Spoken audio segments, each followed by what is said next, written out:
Gentiles or noahides who honored the Torah and the sages and Shabbat as found in the Talmud.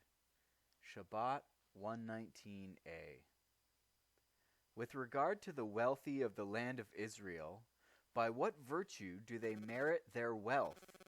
He said to him, because they tithe, as it is stated, a tithe you shall tithe from all your crops of your seed that come out of the field each year. So he's talking about the giving of, 10% that they're obligated to do.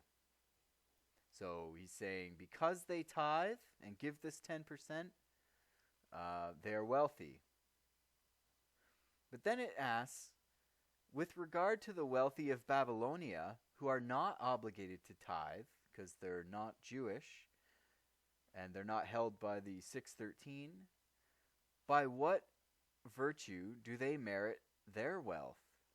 So, since they're not obligated in the tithe, how do they merit their wealth? He said to him, because they honor the Torah and the sages in Babylonia. So here we have non-Jews who honor the Torah and sages.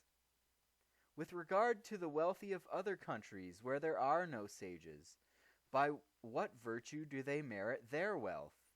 He said to him, because they honor Shabbat. As Rabbi Chaya bar Abba said, one time I was hosted at the home of a homeowner in Laodicea, and they brought before him a table of gold that was so heavy it required 16 people to carry it, and there were 16 chains of silver attached to it, and there were bowls and cups and pitchers and flasks attached to it. And there were all sorts of food and delicacies and fragrant spices on it. And when they placed it there, they would say, the earth and all that fills it is God's, the world and all that inhabit it. Psalms 24:1. And when they removed it, they would say, the heavens are God's heavens, but the earth he gave to mankind, which is Psalms 115:16.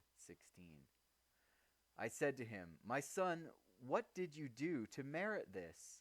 He said to me, I was a slaughterer, and when I would come across parts from every animal that I slaughtered that was fine, I would say, this will be for Shabbat.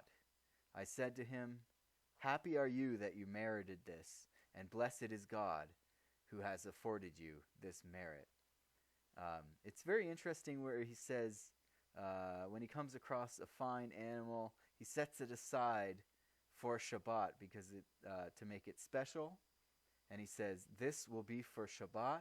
It just reminded me of Shammai, the elder, who would made the same statement, or a similar statement, this is for Shabbat, setting aside something fine and honoring Shabbat in that way.